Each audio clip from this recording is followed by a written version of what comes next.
switch on their cameras. A warm welcome to one and all present here. For today's panel discussion, we have on the topic we have women empowerment. In Indian culture, gives women utmost respect. Many of our gods are female, and they have been worshipped for long years.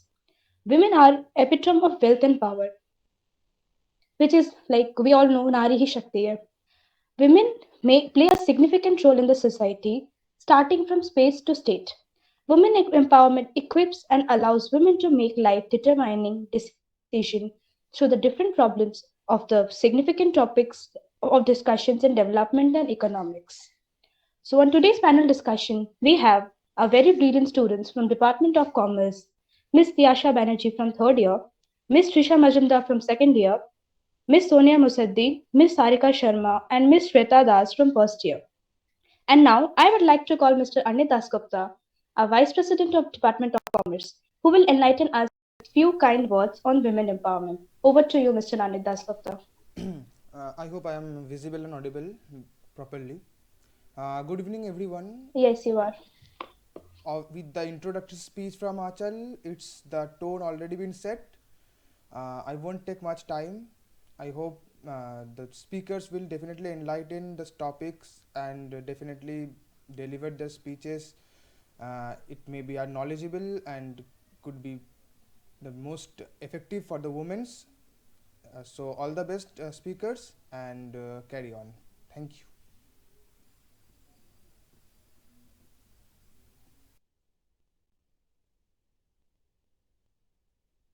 Can I begin?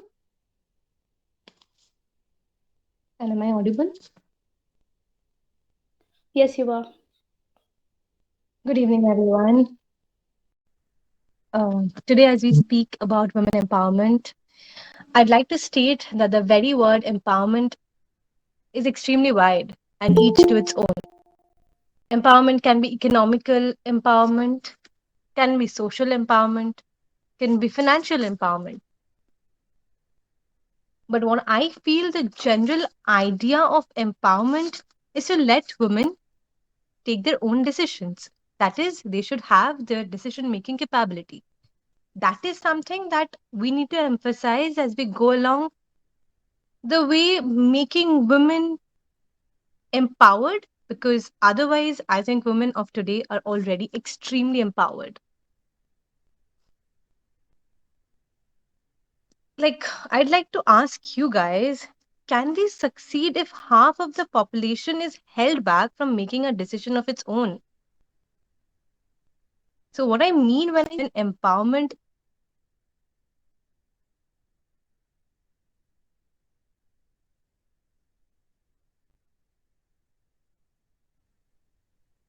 this was made possible primarily by the mobilization of educational empowerment for women, where they were actively encouraged to be involved in academia.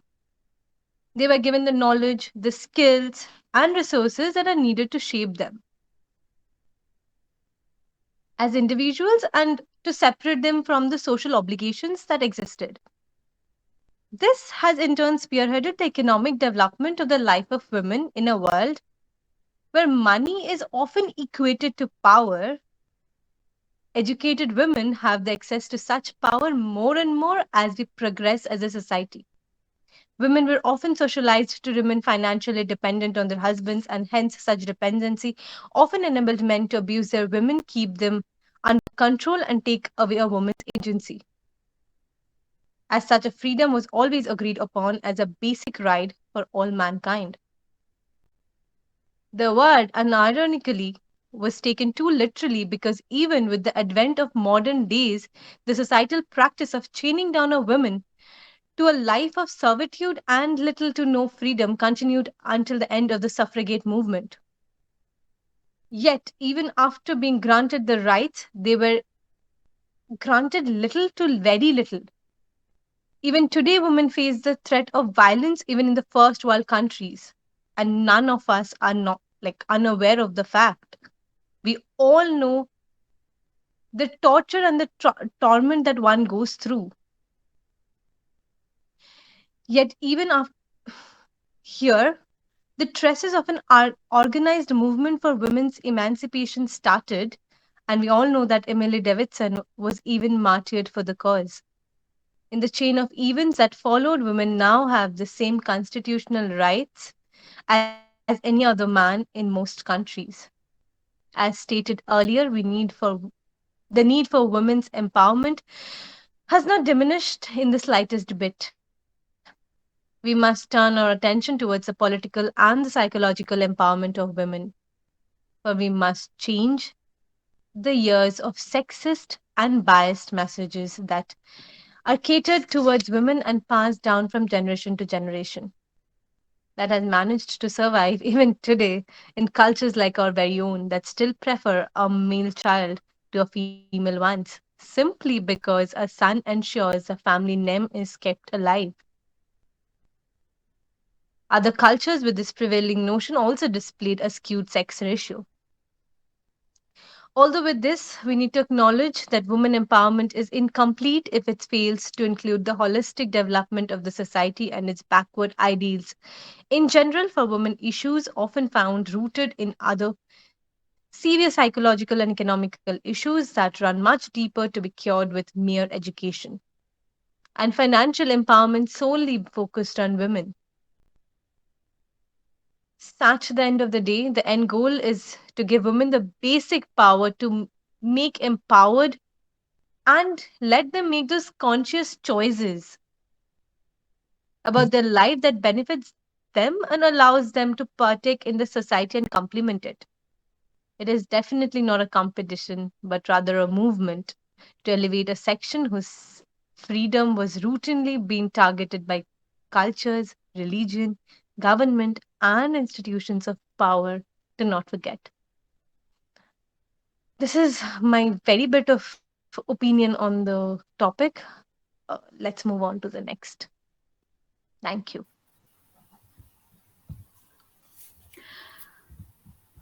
Am I audible? Yes, you are. Go ahead. According to the UN, gender equality is not only a fundamental human right, but a necessary foundation for a peaceful, prosperous, and sustainable world. There has been progress over the last decades. More girls are going to school, fewer girls are forced into early marriage.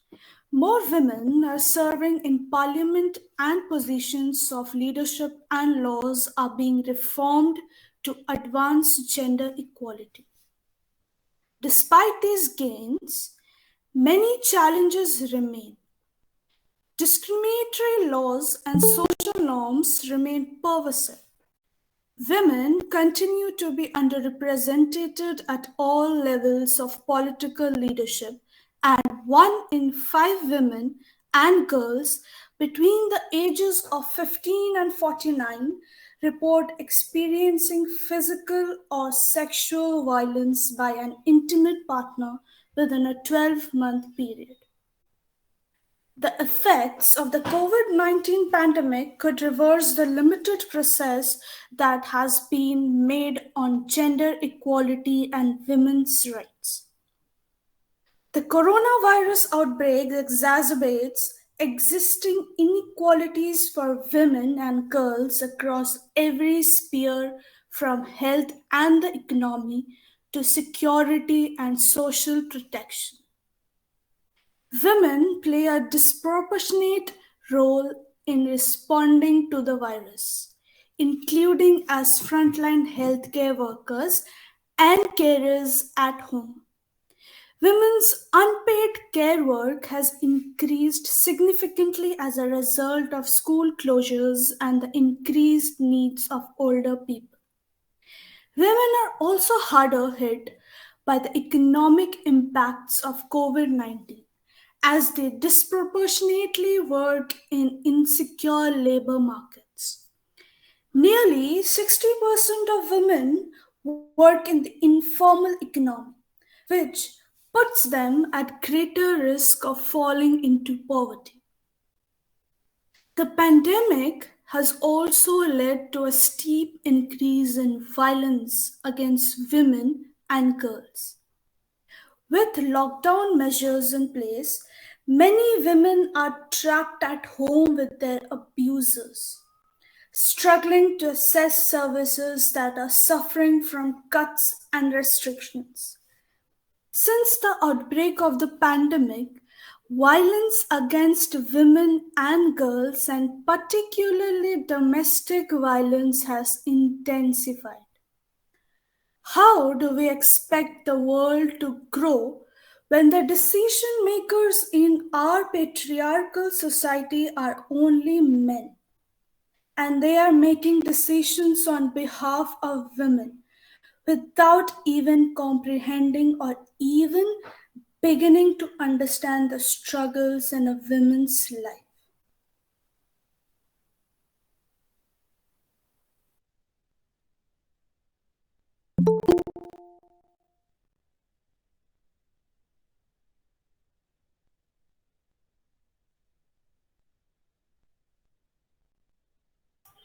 Am I audible? Yes, you are. Women's empowerment and promoting women's rights have emerged as a part of a major global movement and is continuing to break new grounds in recent years. Days like International Women's Empowerment Day are also gaining momentum. Women's empowerment can be defined to promoting women's sense of self-worth, their ability to determine their own choices, and their right to influence social changes for themselves and for others. But despite a great deal of progress, and girls continue to face discrimination and violence in every part of the world. It's high time and it's quite necessary for us to empower women because they are essential to the health and social development of families, communities, and countries. When women are living safe, fulfilled, and productive lives, they can reach their full potential. They are also able to help fuel sustainable economics and benefit societies and humanities at large. A key part of this empowerment is through education, because two-thirds of all the illiterate people are women, and more than 65% of people living in the most extreme poverty globally are women and girls. And what will happen when we start educating our girls? They can they can pursue meaningful work and contribute to their country's economy later in life, and they are also four times less likely to get married young when they have 8 years of education, meaning that they and their family are healthier. When women and girls are supported, they gain opportunities to speak up for their rights and also to advocate for their communities.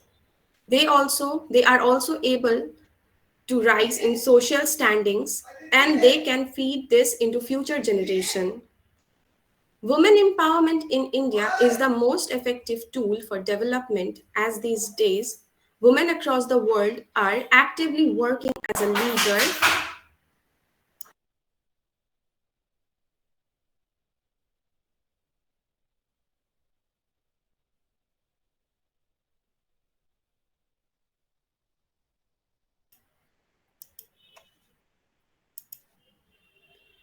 Women empowerment in India is the most effective tool for development, as these days women across the world are actively working as a leader and surpassing others in all the phases of life.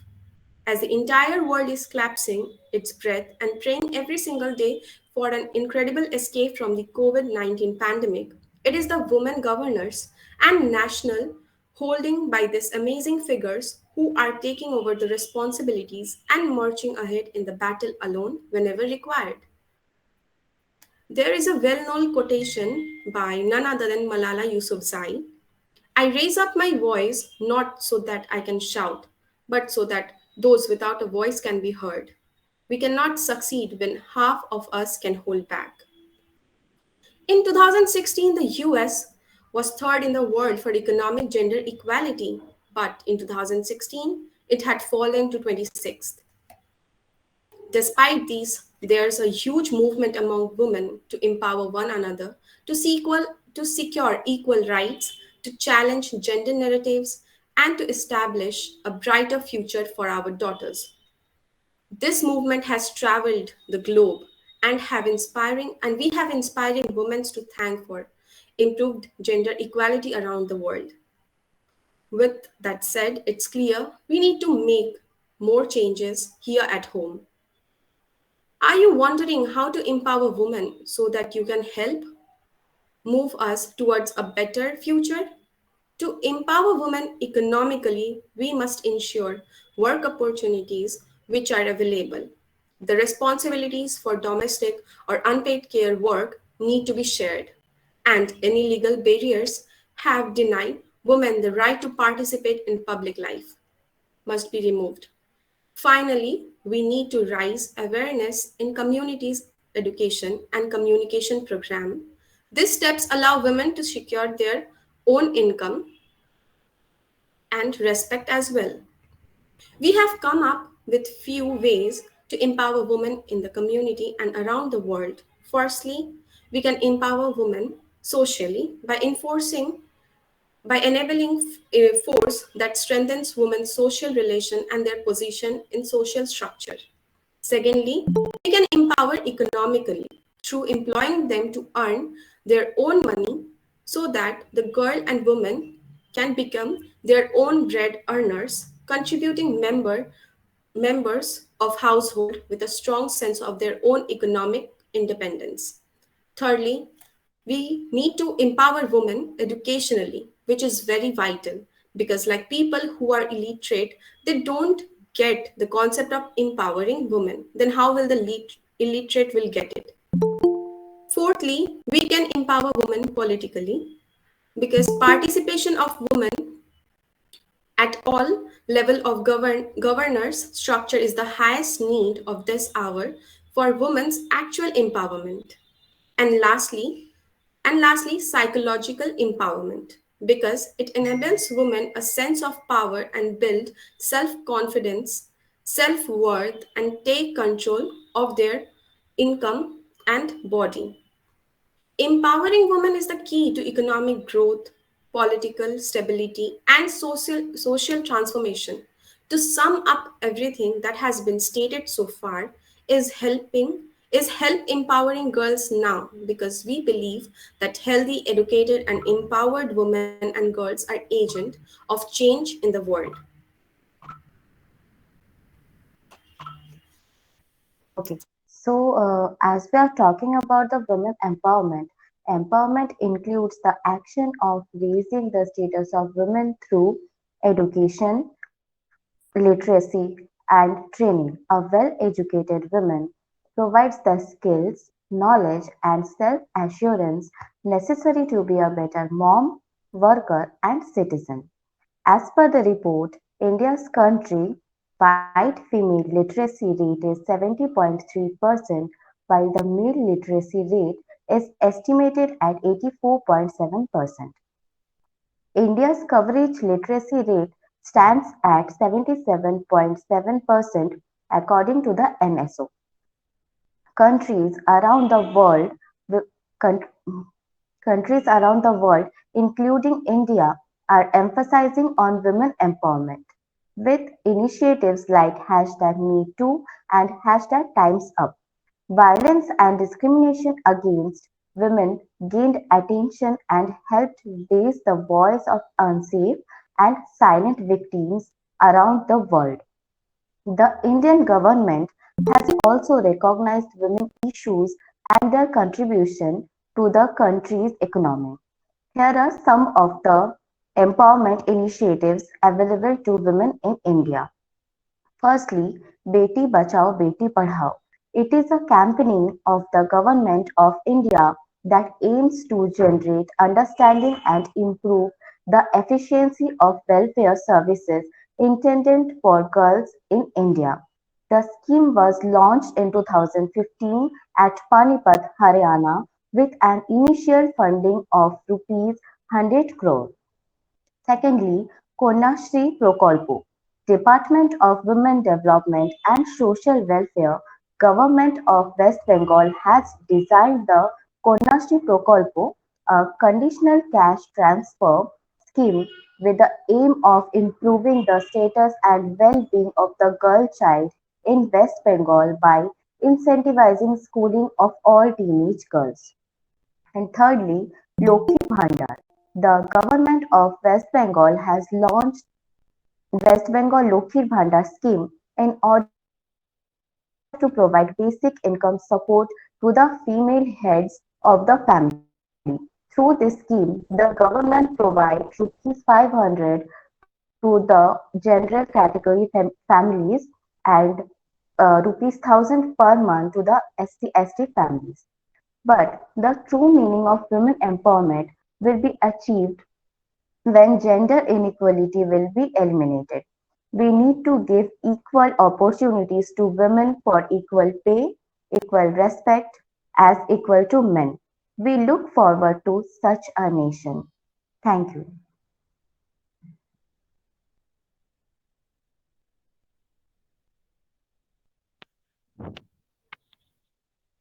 Women have been doing so much work behind the scenes but are never credited for it.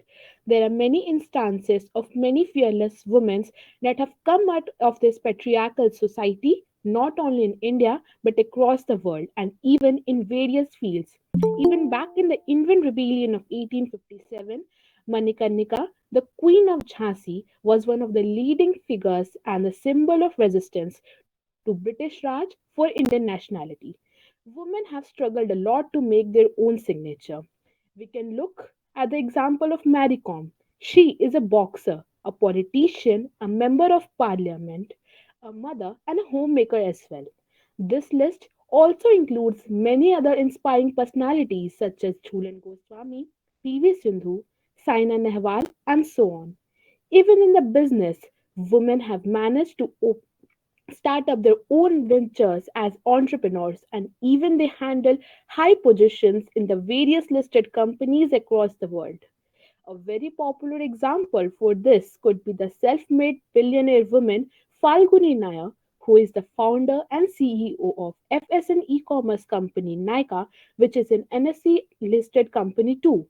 She was formerly a managing director at Kotak Mahindra Group. She quit her job at the age of 49 to start up her own venture. We can also look at the incredible journey of executive Indira Nooyi, who joined PepsiCo as the senior vice president, later became the CFO of the company, and finally the CEO of the PepsiCo company. Not to mention, she has also been named as the top business leaders across the world according to the Forbes magazine.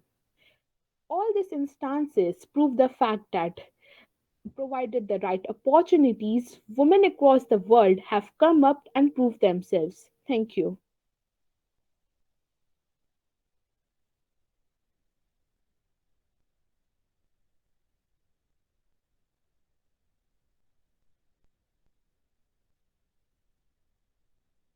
Am I audible? Yes. Okay. It is not possible for a bird to fly on one wing. I'd love to end this panel discussion by saying women empowerment is not a product of revolution, but of evolution.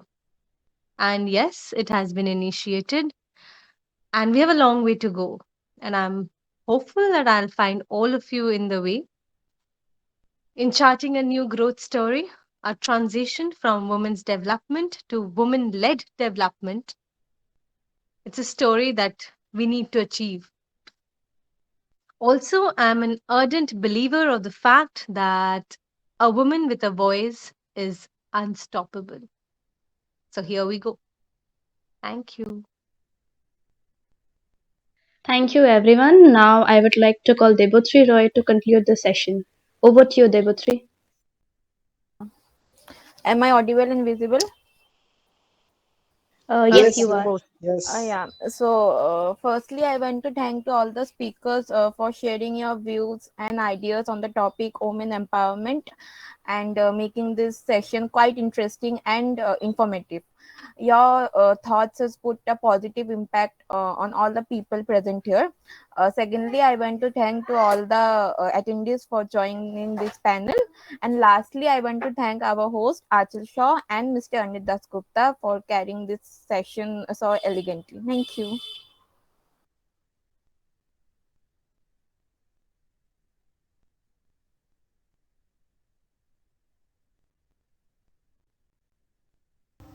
Thank you, Devotri, Achal, and the speakers, and the attendees too.